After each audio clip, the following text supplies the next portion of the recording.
Congratulations if you survived this week. We know it's been a rough one, but another week is coming up. So we need to talk about what the best setups are, especially with this tariff situation going down on March 4th, on what those setups are going to be. Without further ado, let's go over the shoulder. All right, guys, don't forget one lucky commenter down below. Win a free one-on-one option strategy call with me personally, but guys, let's give ourselves a little pat on the back.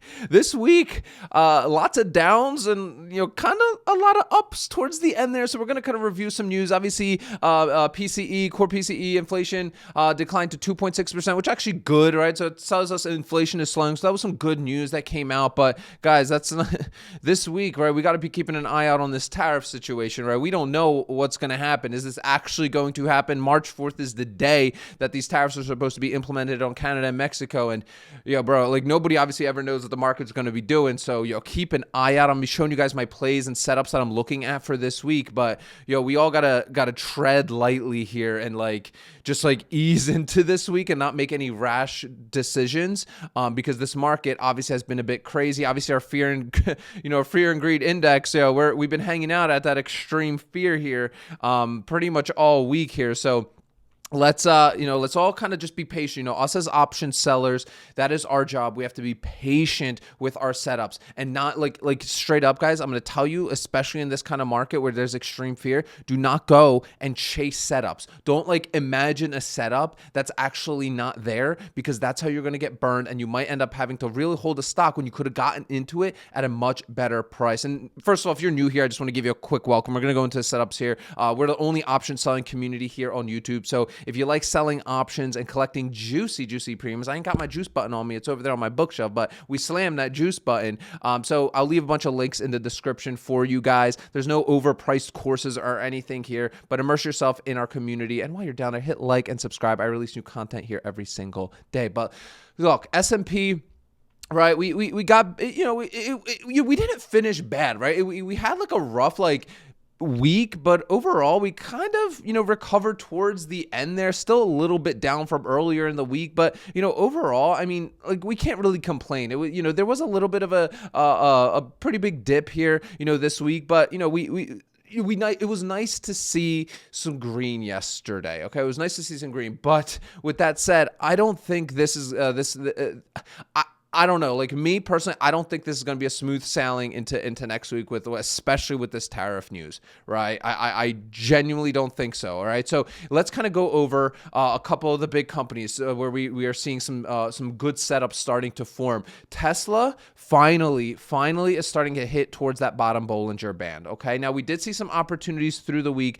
I'm just staying patient on Tesla still, because we're still trading over our 200-day moving average of $278. A company like Tesla, these high growth stocks that ping pong like crazy, unless I extremely love them and I really want to get into them, I'm going to be patient until I'm under that 200-day moving average, especially a company like Tesla, where a lot of institutional investors and I'm sure retail investors locked in their gains and started selling off. I mean, we can't deny the fact that Tesla was on an insane bull run. This is why I stress selling options, guys. Get in and get out of these companies. Collect premiums on both sides and force yourself to sell. Because I'm sure there was a lot of you buying this at 400 plus, and I see a lot of these YouTube people still pumping it, right? And no, you should be getting out at all-time highs, guys, not buying more, right? Lock in those gains with your covered calls. Collect some juicy premiums that Tesla offers, and get in and out of these companies. Don't fall in love with any of these companies, right? This is why I stress to have a portion of your, but do not try to go and pick individual stocks, right? You'll get that exposure in your monthly funds, Vanguard stuff that you're buying. But if you're doing day trading and you're becoming the Picasso of the candlesticks, you're setting yourself up for failure. I believe the only way to win in trading, and especially options trading, is selling options. And that's why I create these videos every single day, to spread this message. I genuinely, this is the thing that I'm going to teach my kids, my friends, because I believe this is the thing that is more valuable than somebody even giving you money. I genuinely mean that. And you guys, if you don't know what I'm talking about and what this whole thing is, go watch the workshop. It'll be the first link down below. It's only 60 minutes long. It'll walk you through what selling options is. Okay, so as you guys can see, we're still, the setup is starting to form, right? We're moving towards that bottom Bollinger Band, which we're basically at. But I want to wait here a little bit. You could see there, we're kind of, we saw that a little bit of that resistance here. at the 292 level. And we're kind of, you can see even the RSI is kind of starting to upward. So I wouldn't be surprised if we kind of shoot back up towards that middle Bollinger Band. I'm just waiting on Tesla. I'm not doing anything. I still think extremely overvalued. I'm a big Tesla supporter, but to me, I'm not really touching it. Okay. I'm not really touching it at all. Right. Moving on to Palantir. I think we got room to go. Like, I think we got room to go down still. You could see we bounced off that top Bollinger Band, kind of like that 127 was really our resistance, our support kind of at like, I want to see us back towards that 200-day moving average around like 49. I think, especially with what I think Palantir, like I said, is a great company, just caught up in a lot of hype and an absolute massive bubble. Like literally guys, 600x earnings valuation. Like, come on now, like please stop. So I think we need to have still a massive pullback here on Palantir.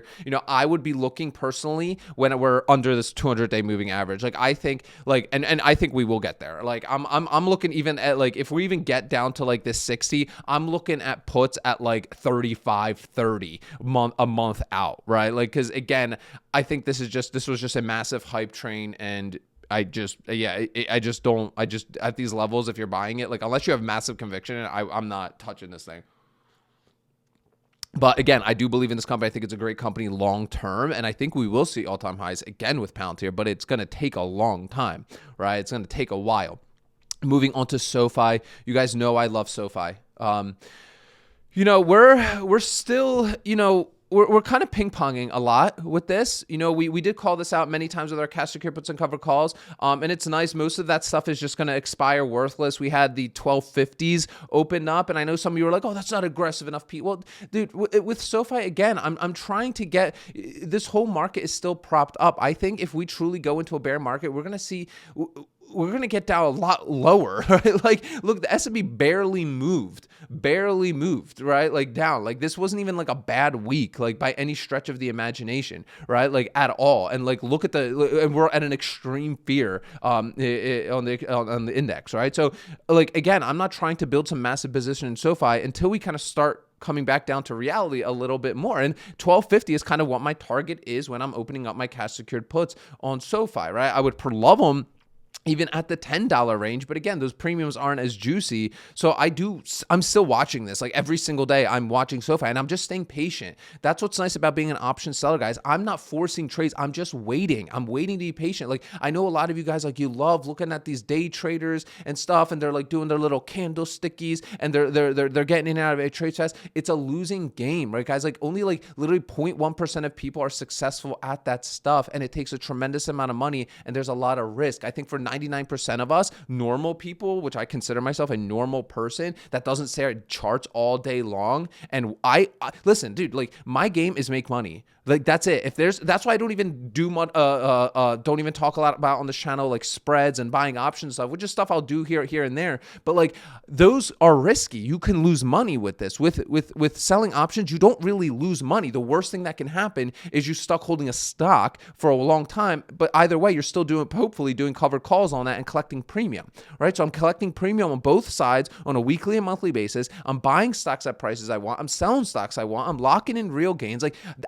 that's my whole purpose of this, is making money. I don't do buying option stuff. I'm not doing day trading. I'm not monitoring like candlesticks and like getting in and out of trades. No, that's not me. I used to be me for a little bit. I did that when I first got started. And I found a lot of you with the great conversations I've had from some of you, is a lot of you, all of us started at that point, and we all find our way to like being like, hey, preserving capital is the most important thing, right? And it really is. Capital preservation is so key. So you have to just be patient as an option seller. Let the setups come. Right now, the only setup that I would even entertain is gonna be Tesla, right? Like right now, and taking a look at the premium under 250, maybe 200 level, probably offer some juicy premiums. So you can see we're towards that bottom Bollinger Band, and we're trending towards that 200-day moving average. I like that, right? SOFI, not so much. Palantir, not so much. Let's take a look at NVDA right here. Again, we're under our 200-day moving average, so there's some consideration here. Earlier in the earlier in the month, like when we had this downturn, like that was cash secured put time. We called that out inside our Facebook group. That link will be down below in the description. It's free.